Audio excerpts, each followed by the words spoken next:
The Honorable Janet Sitiene, member for Turbo.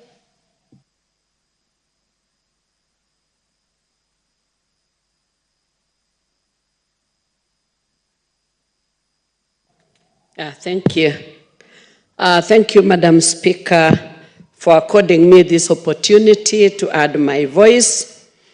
I really want to take this opportunity to applaud our President for the great State of the Nation address. I was particularly very happy because the President gave a very, very good speech. The President's address, Madam Speaker, was very specific to the issues raised by Mwananchi and their aspirations. The very issues that the President took us through were measurable, achievable, and time-bound. The President, Madam Speaker, started by recognizing the issues raised by Mwananchi or the people of Kenya, which was a very good indicator that the President is alive to the issues bedeviling our nation. And that really made me very happy about our President. It also indicated or showed us that our President is a listening President. That is why he started by mentioning the issues bedeviling our people. He went ahead to give the progress and what plans he had to take this country forward. And Madam Speaker, I'm really happy that the progress he gave through affordable housing, there is enhanced food security in this country. And that is why, Madam Speaker, you may realize that for a while there has not been indication of need for food relief or distribution of food relief in this country because of affordable fertilizer and the favorable weather that the Lord blessed us with. So there was enhanced food security. Madam Speaker, the President also mentioned something that really excited me about improvement in the sugar sector. And he mentioned that we are already self-sufficient in terms of sugar production. And therefore, we don't need to import sugar anymore. We have sufficient sugar for our nation, and we are going to have more to export.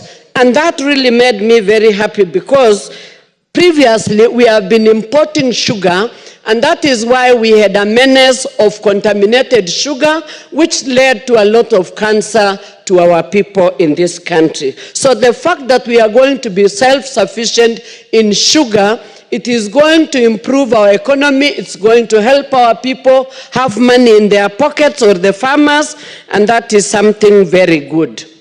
Madam Speaker, the President also mentioned something on the economic growth, that we are on an upward trajectory, and he also said that he had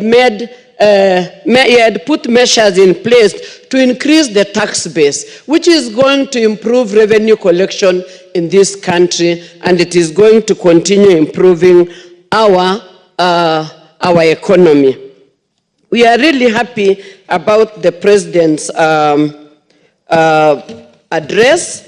He was able to mention about the declining inflation, whereby it has moved to 2.7 from 9.6 in 2022, which is a very positive trajectory in this country. Even the dollar now has gone down and has made the commodity prices go down. So we really want to thank the President because he has listened and he has put measures in place that is going to improve our country going forward.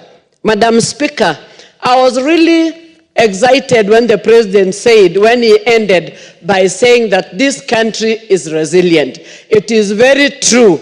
Our country is a very resilient country, and we want to thank the President for putting proper measures in place. He has already hired the highest number of teachers that has never been done before, and there are plans. 56,000 teachers is not a mean achievement. And he has plans by January to employ another 20,000 teachers. And we are praying that even as we go to the other budget, that we should be able to... Sentence. Thank you. Thank you, Madam Speaker. As I complete, I was saying that we are praying that in the next budget, the president should be able to employ another the remaining teachers who have already graduated, because we have quite a number of teachers who still are not employed, and that will bring back our education into the mark that we were before. So, Madam Speaker, I want to thank you for giving me this opportunity, and to thank our President for really putting a lot of work into this. That speech was wonderful. It has given hope to the people. We were on the ground, and people are very happy about it because they can see hope. Through the SHA, the universal health care, people are positive about it now. They have understood what it means. Honorable Member, if I give you 1 minute to finish your sentence, you can't now start a fresh point. Thank you, Madam Speaker. Thank you for... Yeah, and I'll just request, because there's a lot of members who are waiting, you just stick to your 5 minutes. Thank you. The Honorable Member for Muhaya, Honorable Omboko Milema. Thank you, Honorable Speaker, for this chance. Honorable Speaker, when a president of a nation who, that particular nation has been facing a number of challenges, and there's been a lot of speaking in the social media, challenges that were varied from including the CBC, which was a new model, the teacher hiring, university new model as a new challenge, the issue of PPPs manifested in Adani, unemployment, which is manifested in many youths who don't have work, and the promissory notes given by government to actually have these jobs outside the country. The issue of health care as a challenge on its burden, that is SHIF and SHA, later now converted into the Taifa model. The cost of living having been very high, and the prices of food going with the basic item identified with food in Kenya, which is the gorogoro, rising from over 100 to 250.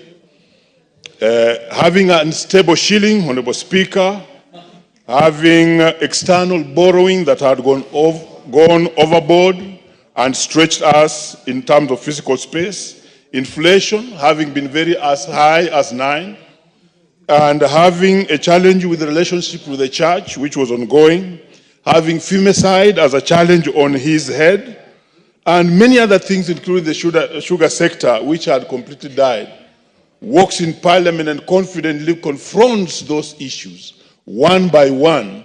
That's a very great leader. In fact, when the President walked in the House, I was not sure how he would address the nation and Parliament. But at the end of his speech, I was totally convinced that he's a President who is ready to confront the challenges that are before him and the challenges that are facing Kenyans. And that is why, Honorable Speaker, I was very clear in my mind that the standing ovation which the President received in this House was indeed worthwhile, and he deserved it. Because he spoke truthfully, he spoke rightfully, he did not hide any cards, he did not gloss anything, but confronted everything that needed to be confronted head on, including Parliament itself, on certain laws that it has not passed, especially the conflict bill. And also confronted the judiciary on how they deal with corruption cases. And that is why this House must not feel intimidated in any way that they gave the President a standing ovation.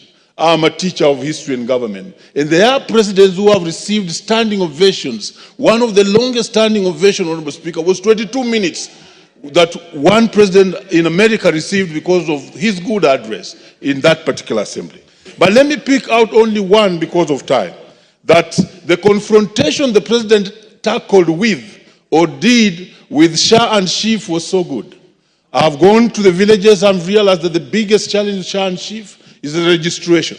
That if we want to succeed in that sector, the truth is that we must make our people register. How do they register?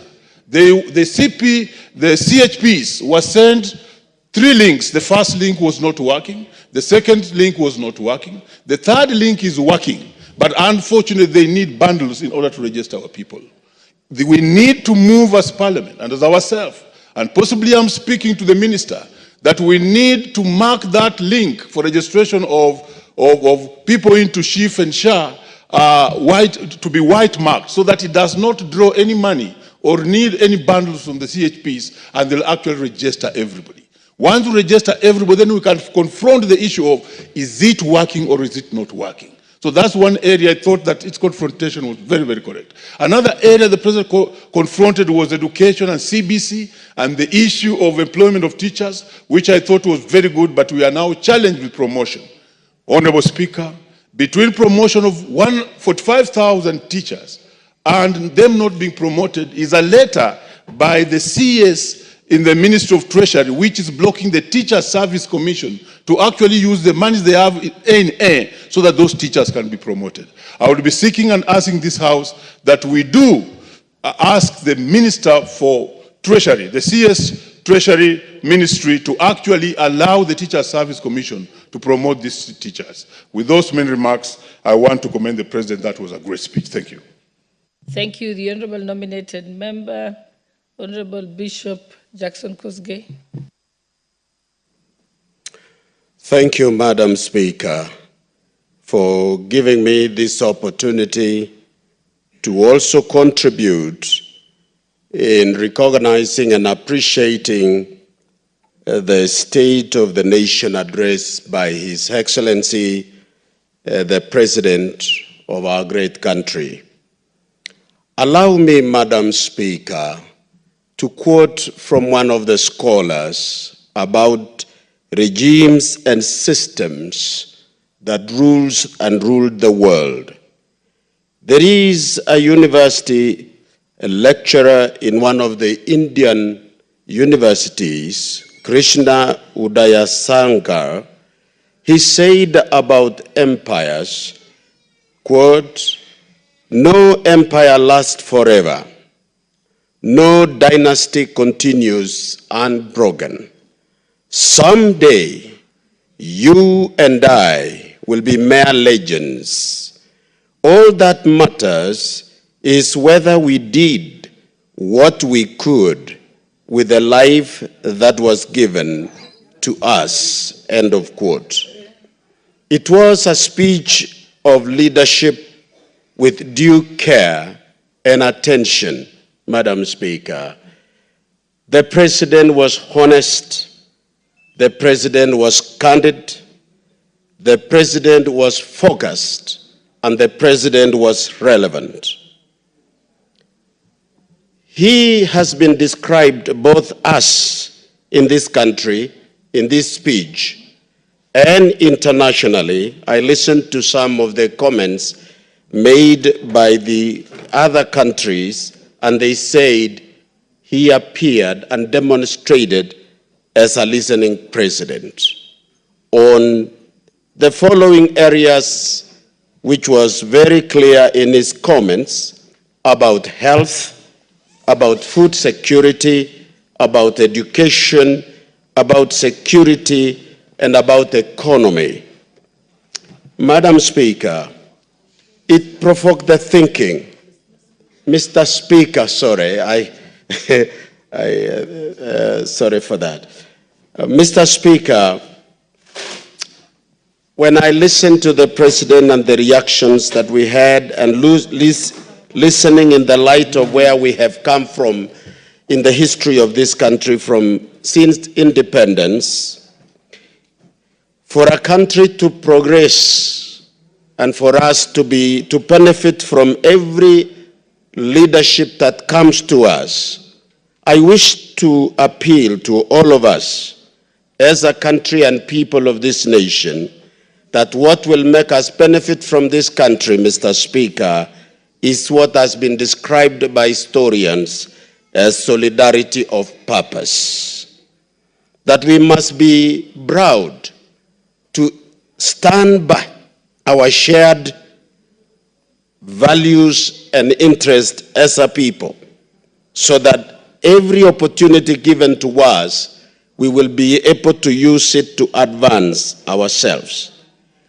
We should also have a national pride. Let us be proud of our country, love our nation, and make sure that each one of us plays their role as we serve this nation. Let every one of us play their role. Do the best you can so that we can pull together our country towards prosperity and a promise for future generations. In conclusion, Mr. Speaker, on matters that was raised by the President, on health, for example, and education and security, I wish to also comment on what our ladies, women have faced in this country recently. What surprises is that some of the people who attack our women are people known to them. So it is a question of moral values. And I appeal that all social connection institutions should be able to do their best in influencing the character and moral shaping of our society. With that, Mr. Speaker, I applaud. Very well. The Honorable Paul Murigi, Igembe South. Thank you very much, Mr. Speaker. Mr. Speaker, Kenya is our motherland, and we do not have any other country to call home. I commend His Excellency the President for the well-informed speech which he issued here on Thursday, Mr. Speaker. Mr. Speaker, this nation, the time this government assumed office, we were not on the right trajectory. But His Excellency the President set it clear the achievement which we have achieved up to now, Mr. Speaker. Mr. Speaker, a president has reformed agriculture sector, Mr. Speaker, whereby he took initiative to subsidize the input. Since the previous government, Mr. Speaker, subsidized the consumable goods, Mr. Speaker. And through subsidizing, Mr. Speaker, the input, the prices of fertilizer, Mr. Speaker, which was 7,000, dropped to 2,500, Mr. Speaker. And there's so many farmers, Mr. Speaker, produce a lot of food, Mr. Speaker, which His Excellency the President on Thursday in this House told us that in our NCPB, we have more than 47 million bags, Mr. Speaker, which are already there, meaning that this country, Mr. Speaker, is going to be a food secure country whereby the importation which we have experienced, Mr. Speaker, in past years, where this nation has been importing maize, Mr. Speaker, we are almost there. We are almost a sufficient food authority nation, Mr. Speaker. Secondly, Mr. Speaker, His Excellency the President talked about a revival of the sugar factories, Mr. Speaker. 17 factories, Mr. Speaker, are already operational. And now, Mr. Speaker, Kenya is sugar secure or sugar sufficient, Mr. Speaker, whereby he informed us, Mr. Speaker, we are now on our way to export our sugar to other nations, Mr. Speaker, meaning that the money which was being used to import sugar, Mr. Speaker, will be utilized somewhere else. And also the dollar, Mr. Speaker, which we lacked, Mr. Speaker, when we were importing this sugar, Mr. Speaker, the economy of this nation is going to improve immensely, Mr. Speaker, since we will be exporting sugar, Mr. Speaker. It should be noted that also the employment of our young people, Mr. Speaker, many of them have been absorbed in these 17 factories, Mr. Speaker, and the upcoming 3 factories, Mr. Speaker, also will see many youths get employment in these factories, Mr. Speaker. Meaning that His Excellency the President and thought well about this nation, Mr. Speaker. Since as a father of this nation, you must think how this nation would grow and put to an end the complaints of the citizens, Mr. Speaker. Honorable Speaker, His Excellency the President elaborated on the health care reforms, Mr. Speaker. And we have heard many testimonies from Kenyans, Mr. Speaker, who have benefited from the health care, Mr. Speaker, the just a reformed health care, the Taifa care, Mr. Speaker, and most of the Kenyan citizens have benefited from this insurance. And it is my urge to urge all Kenyans that we get enrolled to this insurance so that you can benefit. It is an instant insurance which can benefit our people. So, Mr. Speaker, I commend the speech of His Excellency, and I know this nation, Mr. Speaker, is going to be secure. Thank you very much. Very well. The Honorable Suzanne Kiamba. Very well. Thank you, Honorable Speaker, for giving me this opportunity to also make a contribution to the President's speech. First and foremost, Honorable Speaker, I wish to appreciate 2 important things.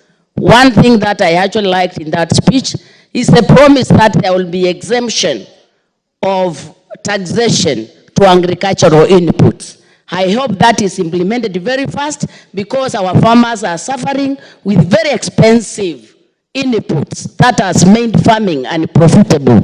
Honorable Speaker, I wish that is actually reinforced so that we could actually have our farmers benefiting from the issue of farming, the business of farming. Secondly, I wish to appreciate the issue of the sugar, the incentive they were actually given, and now that the fact that we can have our own sugar. I think that is a plus. Nevertheless, I think I have so many questions to ask on the President's speech, and I wish these issues would actually be put into context. One, Honorable Speaker, I think the concept of SHA was very beautiful, but the implementation, as far as I'm concerned, remains a scam. Simply because you realize today the people taking the burden of SHA are the salaried people. Kenya is not made of salaried people alone. When they carry the burden of SHA without the big businessmen who are not in SHA, the informal sector, you're making the salaried person a slave. This is specifically discriminatory, and I do not know what they were hiring for. If this is a program for Kenya, we surely need to have everybody in board, and we do not only have the salaried people carry the burden of SHA. Secondly, Honorable Speaker, when we were in this house, I heard also SHA is a Taifa care. How many things are being introduced outside this parliament? I think it is respectful. The terms we get in this parliament continue to be used consistently. Otherwise, we are house for decoration. We are not house to make decisions for Kenyan. I was very shocked to hear, I don't know what care. While I knew very well we had SHA and we had the issue of chef, which we all knew. I think it is very demoting for people behind the curtains to go and start having other funny names, because it erodes the Kenyan trust. Because we wonder when those names were crafted, what else was actually crafted. On the issue of SHA, Honorable Speaker, you know, people are hiding. What benefits are getting to these people? There is a lot of, what benefits? A person who has dialysis, a family, is being entitled to shillings per session, 6,000 shillings. How much is a session of dialysis? Honorable Speaker, let's unpackage this, and let's not pretend that we are newcomers in Kenya. If you give somebody with dialysis 6,000 shilling for a family, what are you actually giving? That's a big joke. I think that needs to be reviewed. Honorable Speaker, the Andan in Shah must go out. If we have said Andan is corrupt, Andan is corrupt all through. We cannot have an element of Adan in Shah, and it's being covered up to think like we don't have Adan. We need Adan out of Shah, Honorable Speaker. And I think that is actually in order. Honorable Speaker, yes, my second point goes to... Order, there's a point over there. Honorable Speaker, everything that is said and mentioned on this floor of the House, Honorable Speaker, has to be substantiated, Honorable Speaker, and must be factual. Honorable Speaker, I ask that the Speaker on the floor of the House produce evidence that Adani has something to do with Shah. Honorable Speaker. Honorable Speaker, I think that member must be very foreign. Order, Honorable Member, and the language in this House is not that casual. This is a House of order, House of rules. Members risen from his place and ask that you substantiate the issue of the relationship between Adan and Shah. Proceed or withdraw. Honorable Speaker, if I'm not reading right, one of the companies that is actually implementing Shah is in partnership with Adani. And it is all over. Honorable Speaker, I can actually bring that information if you give me time. Order, House of Records, could you proceed and name the company and produce the documents of that company and its relationship with the same? And the House of Rules and Order. Proceed with your speech. Proceed with your address. Honorable Speaker, I can see everybody's in arms because this House has decided that any other voice should not actually be heard. But Honorable Speaker, protect me. My second point, Honorable Speaker, nobody is against public-private partnership. And when we say we accuse Adani and the Kenyans rejected the issue of Adani, it is not issue of rejecting public-private partnership. Add the 100 minute. Yes, her time was taken away. 1 minute. Honorable Speaker, I need my God. Honorable Speaker, I think, Honorable Speaker, the issue of governance. I think the President talked about this. But recently, when we had what we are calling the broad-based government, what we are witnessing is a case where the opposition has joined the government. I can say practically in this House, we don't have a functional opposition because everything is becoming yes, yes, yes, yes. And I don't think Kenyans are getting what they should get out of the parliament.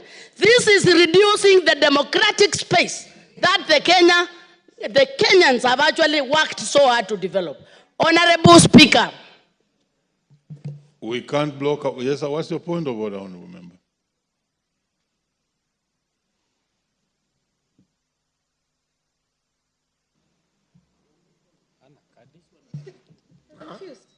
Please give, yes, the microphone is there for you. Thank you.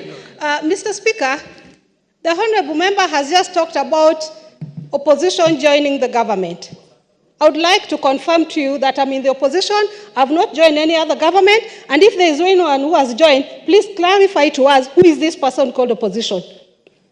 As a member of ODM party, I'm in the opposition and there to stay until you are elected. Your point of order has been made. Please, the Speaker on the floor, conclude. I've not mentioned anybody. I'm giving my opinion on what I see in the floor of the House. Giving my opinion of what I see in the floor of House, where the opposition leader fully supports the government and actually even speaks more than the proposer of the motion from the government side. Honorable Speaker, my last point. Since June 24, Honorable Speaker, this is a very important point. The President talked about we are having security. But since June 2023, this country has witnessed high levels of insecurity. Honorable Speaker, killing of the youth in Gen Zs. Even the Shakahola issue have never been answered. What is insecurity in Kenya? Very well, you have had your bite. You have had your bite, Honorable Member. The Honorable Paul Biego. Thank you, Mr. Speaker, for this opportunity, and I rise to add my voice on the President's State of Nation address. And as he gave his scorecard for the 2 years, he was very clear, and most importantly, he sold hope to the great people of Kenya. What struck me most, Mr. Speaker, is when he pointed out and demonstrated how KWS has increased their revenue from 5.3 billion to 7.6 billion by strengthening and tightening their procurement processes, which cut on wastages by digitalizing their systems. This is one parastatal, Mr. Speaker, that has done so well, and the template being used by them should be cascaded throughout the country to help institutions be self-sustaining. Mr. Speaker, he also mentioned so many gains, amongst them the shilling stabilization, which appreciated from Kenyan shillings 162 to the dollar, which is today at 129, reflecting a positive turnaround and upward trajectory to the economy. Mr. Speaker, issues to do with the economy is key, and he also mentioned the fact that inflation rate has come down. And I think I'm very happy about that, because the inflation from 9.6 to 2.7 is very impressive. Mr. Speaker, he also mentioned about the employment of 56,000 JSS teachers. We take note that in a record 2 years, no other government has been able to employ 56,000 on permanent and pensionable status. And alongside that, Mr. Speaker, I've taken note of the building of the JSS classrooms, over 11,000 classes across the country. Mr. Speaker, it is also notable to know that in agriculture, the sugar factories have been revived. 17 factories are operational, and we shall be self-sustaining very soon. So it is remarkable. And on the issue of corruption, the fight on corruption, he actually gave zero tolerance and asked Treasury to adopt the e-procurement services. And it is I'm happy and notable that 20,850 services are being currently offered digitally, which is something to be proud of. Another thing, Mr. Speaker, that I am happy of is that each arm of the government was called out, e.g. this House, Parliament, on the issue of conflict of interest bill, and the judiciary on the issues of delayed cases. I'll also take note about the SHA, SHIV, and the Taifa Care Health Care Services, and I call upon Kenyans that it is a new product which I see and believe that it is going to be very good. Let's give it some time. And as many members have said, and as he also said, is that it is very important for us to tell our people to register themselves so that they can enjoy using these services. Notably, also, Mr. Speaker, is the trips that the President and his entourage makes to overseas that I think has bore a lot of fruits.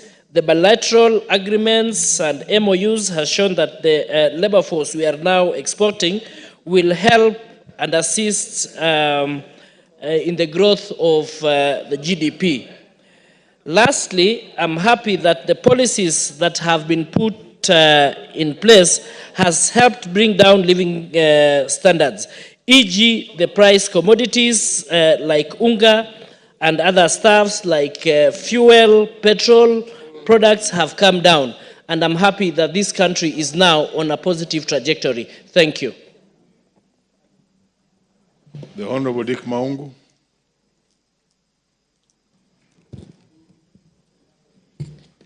Thank you very much, Speaker, for the opportunity. that I may also be able to add and contribute on this important address to the nation. Mr. Speaker, the presidential address to this National Assembly is a matter that is constitutional and therefore meant to communicate, or rather set the agenda of the country. And the whole country was waiting anxiously to hear what message the president had for this country. And there's a Swahili saying that says, Mugala muue lakini haki mpe. I must agree that the statement had a lot of hope and gave hope to Kenyans, especially on the number of variables that I wish to delve into, Mr. Speaker. One was the issue to do with education. Mr. Speaker, it is a fact that this regime has done extremely well in matters education, because as much as we have had challenges, but teacher management, especially recruitment of teachers, it's a plus that we should all be able to uphold, Mr. Speaker. Mr. Speaker, to date, this government has been able to recruit close to 56,000 teachers. We'll go in to address the huge shortage we've had, teacher shortage that we've had. And I believe that this is an issue that we all should be able to applaud, an issue that we should all be able to really appreciate, Mr. Speaker, because previous regimes, one thing that we had was that teachers were only employed at the rate of only 5,000 per year, which was purely replacement. And therefore, the step this regime took to employ teachers was bold, and very bold indeed. And therefore, I must applaud the president for that. Mr. Speaker, one issue that has become of concern of late is the issue of femicide that has taken place in our country. We are in a situation in a country whereby we find that people no longer have respect for life. People no longer have respect for human life and more so human blood. People are being slaughtered like chicken. People are being killed left, right, and center. And Mr. Speaker, when the president talked about femicide, I wish he was able to expand it to include other areas, Mr. Speaker. I come from a region where of late we've had serious issues of insecurity, whereby people have been cut with pangas, with chokers, some even shot, Mr. Speaker. And I wonder what has become of us as a nation, because people no longer have respect for human life. People no longer have respect, for human life, Mr. Speaker.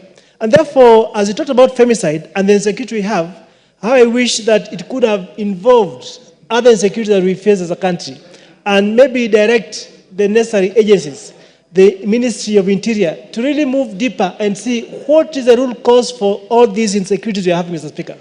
For example, Mr. Speaker, in the last 2 weeks or so in my area of Luanda, we've had serious murders taking place, and this has all to do with insecurity, Mr. Speaker. And therefore, I must applaud that, but call for more action on the issue of security, Mr. Speaker. Mr. Speaker, there is the matter of Adani and our airport. It's a fact that the Kenyan airport and JKA that we are so proud about is not an airport of great significance as compared to others whenever we visit out. And it is true that Kenyans are yearning for a new airport. It is true that Kenyans will wish to have a state-of-the-art airport that is commensurate, or rather pairs well with other international airports. But the matter at hand was the person who was supposed to do the PPI, the Adani deal, Mr. Speaker. And this is where Kenyans had an issue. I particularly had an issue with Adani because of issues that we've read before, what we have gathered before, and what has been said about Adani. And therefore, I must applaud the president who came out strongly and actually agreed with Kenyans that Adani should actually, the tender or the PPP should actually be cancelled. And therefore, to me, that was a great thing, Mr. Speaker. And I believe that let us have a new person who can do the PPP. Lastly, Mr. Speaker, I must confess that I've not been very keen on the she issue, Mr. Speaker. And recent testimonies from my people is that they are now beginning to appreciate what this scheme has. It is more inclusive. It is more accommodative. And therefore, I must say that I'm now deeper inside compared to before, Mr. Speaker, because I actually didn't support SHA. I actually didn't even know what SHA was as much as we passed this law in this country, Mr. Speaker. But I found it more accommodative. I found it more inclusive, and therefore... The Honorable Hilary Kosgei.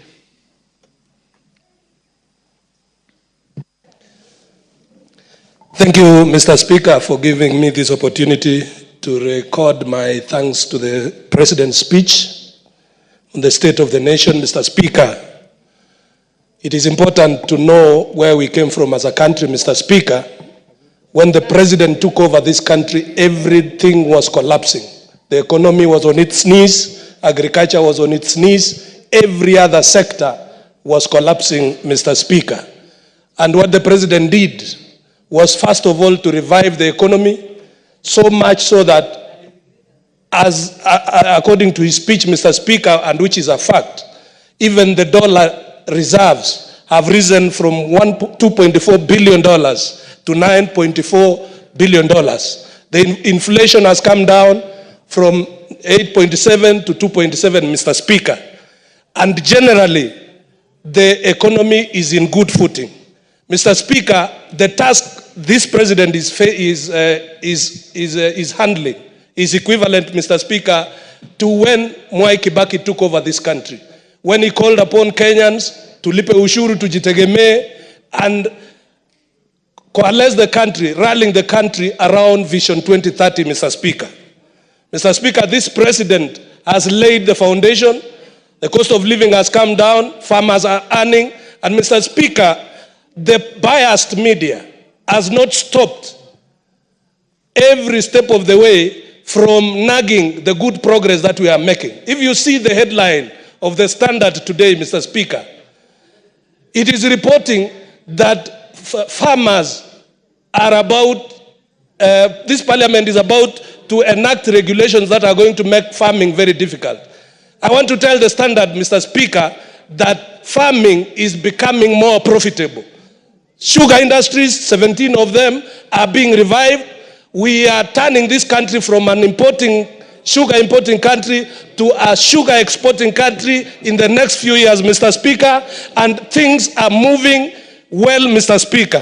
And Mr. Speaker, companies that, you know, the biased media will not report, companies that were known to be making losses, companies like Kenya Power and Lighting, for the first time under this administration, for several years, which had been making losses, recorded a 30 billion profit just recently. Kenya Airways, Mr. Speaker, which has been known for losses throughout the entire regimes, has recorded over 30 billion profits because of the stability that this president has put, Mr. Speaker. And Mr. Speaker, these successes are laying a foundation to conclude the Vision 2030, Mr. Speaker, and to enter into a new era called the Agenda 2063, which is dubbed, Mr. Speaker, as the Africa we want, where African governments are fighting to make sure their citizens enjoy good life by the year 2063. And part of that, Mr. Speaker, is the work on the affordable housing. Mr. Speaker, when we took independence, we became happy about the nation, the new country, and forgot to plan our country. And that is why in Kenya, we have the largest slum, East and Central Africa. This housing project, Mr. Speaker, is based on a study by the World Bank that has said that by the year 2055, 65% of Kenyans will be urban. And by starting the affordable housing, the president is attempting to stop a kibera happening in the near future, Mr. Speaker. And so the foundation of this nation, Mr. Speaker, has been well laid, and I thank the president for speaking candidly to the country and for telling the country, yes, we were badly off, we are not yet out, but we are making good progress towards a better country. Thank you, Mr. Speaker. The Honorable Christopher Seka. Thank you, Speaker. I also rise to join my colleagues in applauding the President's address to the nation. And more particularly, Mr. Speaker, I will dwell on one issue, the state of economy.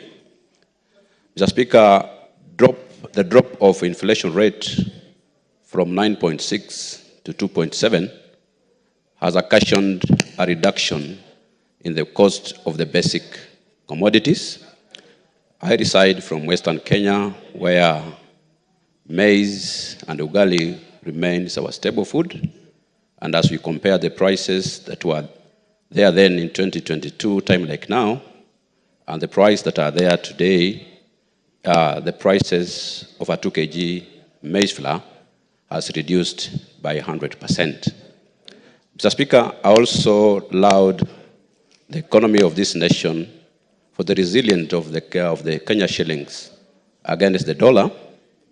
And Mr. Speaker, when our shilling is doing good against the dollar, it means we are going to pay our foreign obligations at a lower rate. What it means, it creates more fiscal space, creates more money that can be appropriated to do more development. 3, Mr. Speaker, the recruitment of 46,000 GSS teachers on permanent and pensionable terms has reduced the burden in our schools that were really using a lot of money from parents to recruit teachers, and this one is a plus to the president on the policy. Mr. Speaker, the change in strategy from consumption subsidy to production subsidy has really improved the reserves of our food reserves, and we can pride as a country that this country is now food secure, irrespective of few challenges here and there. We are happy that our national cereals and produce boards has enough food that can easily sustain this nation. But Mr. Speaker, as we allowed the President's speech, we need also to appreciate that there are challenges in the recruitment and onboarding of Kenyans on the SHIF and SHA program. And it is on us as members of the parliament, members of the county assemblies, and all the leaders to wake up and mobilize our people to ensure that all of them are registered and are onboarded on this program. But as we do this, Mr. Speaker, there's a challenge that is coming up that in our level 2 and level 3 hospitals, as we onboard these people on this program, the infrastructure in our level 2s and our level 3s hospital cannot match the demand that is coming from the public. You go to our hospitals today, there are no basic drugs. You go to our hospitals today, there are no basic equipment that can be used to treat our people. So as we laud this program, we must also call upon the county governments in conjunction with the national governments to ensure that the infrastructure in our health sectors are commensurate to address the issue. Mr. Speaker, also, farmers have really harvested enough maize, and as we laud the food security that we are now enjoying in this country, the price of this maize, like a 90 kg bag of maize, Mr. Speaker, if we sell that maize at 3,000 shillings, and looking at the inputs that we are putting in, Mr. Speaker, farmers, many of them will go at a loss. I call upon the ministry to look at better ways of creating market linkages for this produce so that it can fetch a better price for our farmers who are really doing a good job in this farm. So, Speaker, our colleagues and our member of parliament who was here claiming about the opposition and everything, we are here to say that broad-based government is the best way on the best thing that happened to this country. And you can even see from the speech of the president, after the broad-based, the speech is acceptable internationally, and I can confirm. Thank you, Speaker. The Honorable Kibet Komingoi of Bureti. Thank you, Mr. Speaker. First, I want to appreciate the President in his speech for having captured very well the mood of the nation and also asking questions. Having read his speech, the first few chapters of his speech was actually the posing of questions to be able to see how well we are able to capture the mood of the country. The question of the education funding model, the mood of the country concerning the education system, the CBC, the classrooms that are yet to be completed, the difficult life that the Kenyans are facing in cost of living, the seemingly no development within the regions and the stalled projects that we have in the country, the social health insurance program and the shift, now called Taifa Care. All these questions, as raised by the President in his speech, brought to fore the acknowledgement and the commitment that the nation must continue to encourage itself in its discussion so that we can be able to have meaningful engagement.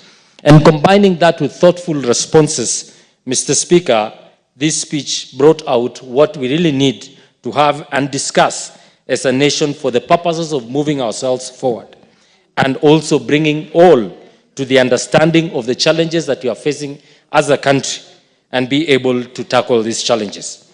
The second aspect, Mr. Speaker, that I would want to raise, which I quite agree with the President, is what we are calling now the broad-based government. The broad-based government is actually the inclusion of all for the purposes of serving all, and that all may be brought on board to secure both this nation in its economic endeavors, the social fabric of this country to be intact, and even the political ideas, not only to be able to agree, not to merge ourselves and be uniform, but to be able to agree and move forward this country for the purposes of all of us benefiting from the programs and the policies of the Kenya Kwanza government. I quite agree with the President that what is good for the nation is also good for each and every section and ethnic community and every region of this country. So therefore, moving forward, we need to harness our efforts and our vision together to be able to build one nation. Mr. Speaker, the question of food security and the stability of our rural economies, we will realize that for us to be able to move our rural economies, we must be able to invest more on agriculture. The sugar sector, as had been pronounced, that 17 factories have been revived, and soon we shall be sugar sufficient, ready to export even sugar. I think we should move also to other sectors of our economy.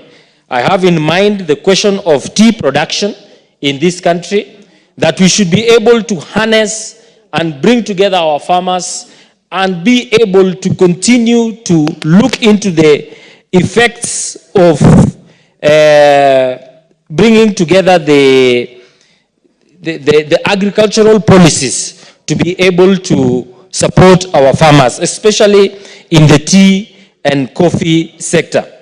The tea industry, Mr. Speaker, some factories are old as the Mzungu days, and the government should be able to look into all these aspects to be able to improve them, modernize them, so that our people may be able to grow tea that benefits them, that the efforts and the determination of our farmers may be able to come through as money in their pockets.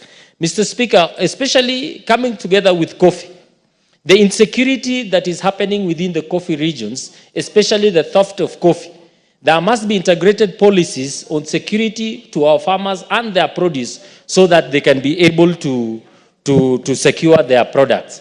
I have in mind, in my constituency, Mr. Speaker, there is a coffee farm, pulping station that was invaded. 2 people were killed. Yes. And for that purpose, we must be able to harness and bring together all policies to secure the farmer, the produce, and the livelihood of the people so that we can be able to continue to secure the lives of our people. Today, they'll be having a fundraising together for the funeral expenses for this. Very well, the Honorable Gadambi. Thank you very much, Mr. Speaker, for this moment you have granted me so that I can do my contribution in relation with the State of the Nation address by our able President, William Samoei Ruto. Mr. Speaker, let me go direct to the point. The most impressing point for me when the President was addressing the nation is the matters of food security. Because this country had gone a lot of challenges. The whole country, Mr. Speaker. Therefore, when even the President himself, when he took over this government and made sure that there was also decrease in prices of fertilizers, It has really assisted farmers on the ground. Therefore, most of the farmers have confessed for having high production of food in their farms. We are now expecting even the Minister of Agriculture to assist the farmers so that we can get even good pricing for the food and the produce from their farms. Another main point which His Excellency raised in this parliament, it was the matters to address the job, which is a big thorny issue in relation with the youths in this country. And Mr. Speaker, I found it very encouraging when His Excellency has gone beyond this nation, made a lot of partnerships with different countries, and therefore we have found so many jobs even outside the country.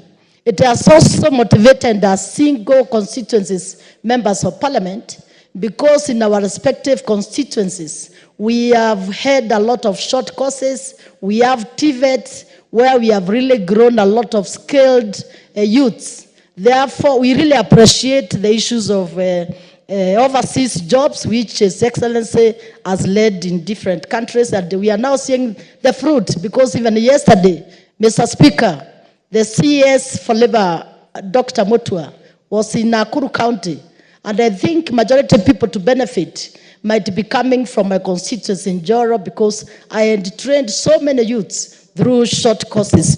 And on the point of also creation, so that we can encourage more youths, we really appreciate also the action by His Excellency the President to ensure that we have increment on employment of teachers, because in this country, there was a big baggage that there were so many trade teachers, but employment has been a thorny issue. Therefore, we appreciate the action the President made, that so far we have over 56,000 teachers already employed. And we are also expecting January 2025, the next new year, we are expecting more 20,000 teachers to be employed. I also, on the point of also job creation, in relation as we appreciate the creation of jobs in outside countries, we are also challenging the National Employment Authority to ensure that these poor youths are not also burdened by the employment agencies when it comes to the matters of the commission. Another point which I really appreciated when the President raised, it was the matters in relation with the public universities, where we have had a lot of challenge. Most of the universities have really undergone a lot of challenges. We have seen even some institutions actually dying. Therefore, I appreciate, because one of the beneficiary institutions is Egerton University, where I come from. And lastly, Mr. Speaker, what I also expected is Excellency to say, which actually it might have been forgotten. It was the matters in relation with the climate change, where His Excellency himself is the head of all the head of states in Africa in relation of championing the matters of climate change. And Kenya also being a forefront in relation with all the matters which affect climate change, and His Excellency being the champion, I expected at least also to that point to be appreciated in his speech. Because, Mr. Speaker, it is good also a note for here that even the absence of His Excellency in the current COP29, it was really, everyone felt there was, even the President actually has played great role globally in matters of climate change. Therefore, Mr. Speaker, allow me. The Honorable Esther Passaris. Thank you, Mr. Speaker, for giving me this opportunity to contribute to the State of the Nation address. Mr. Speaker, the first thing I want to say is that was one of the best State of the Nation addresses that I've ever heard. It was real, it was humble, and it was progressive.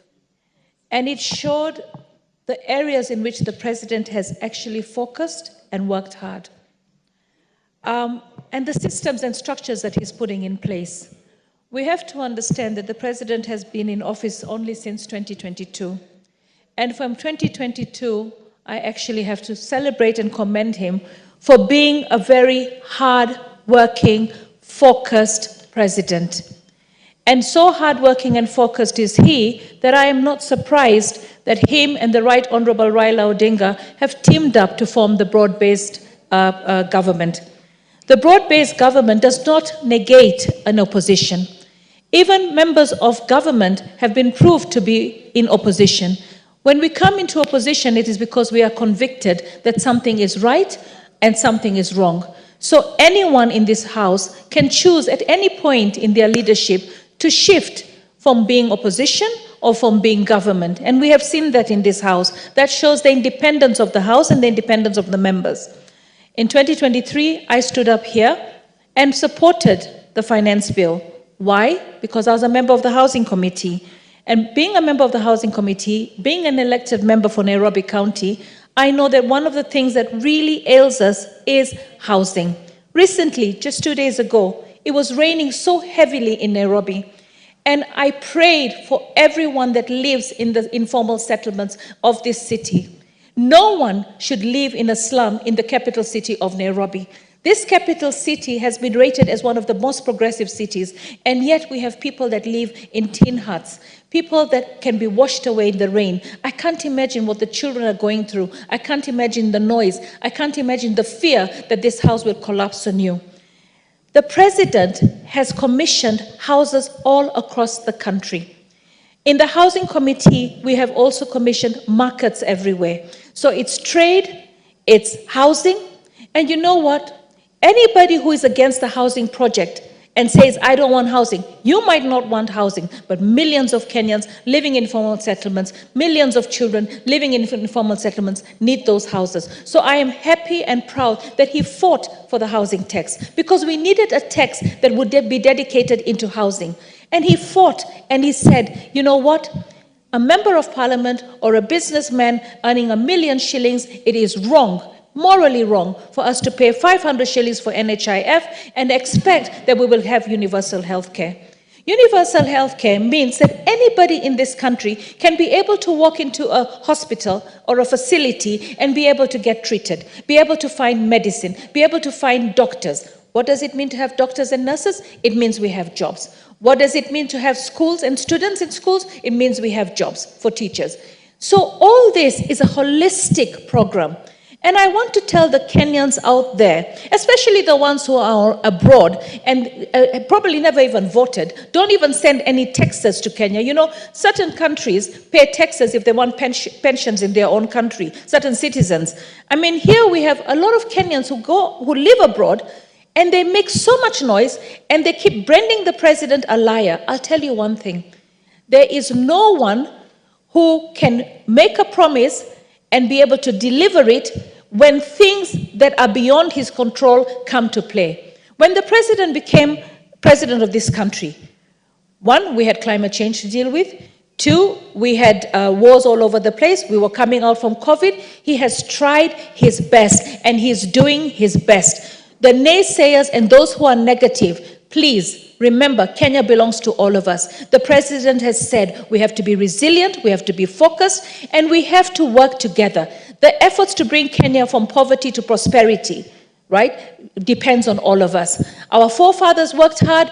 We're working hard. You, the youth of today, will work hard tomorrow. The country continues to progress. Let us celebrate the wins we have today, because if we don't celebrate, then we cannot bless the nation. Thank you, Mr. President, for the good work that you're doing. Continue, and may God continue to favor you. Thank you, Honorable Speaker. The Honorable Kivai Ogesi.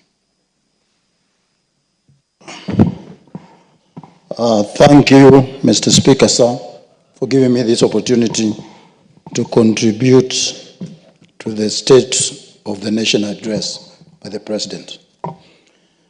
Mr. Speaker, I would say I found this speech timely, honest and candid, factual, hopeful, progressive, and challengeful. Why do I say this speech was very timely? It is at the time the President was delivering this speech, the nation was very expectant. The nation didn't know whether to go left or right. This was a speech that the President gave hope to the nation, told them where we are and where we are going.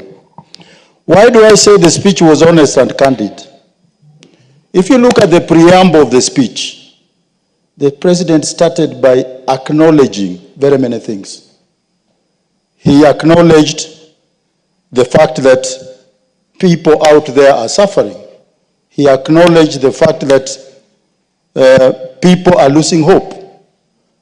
And he himself said that he knows that, he understands that, and he's striving to do something about it.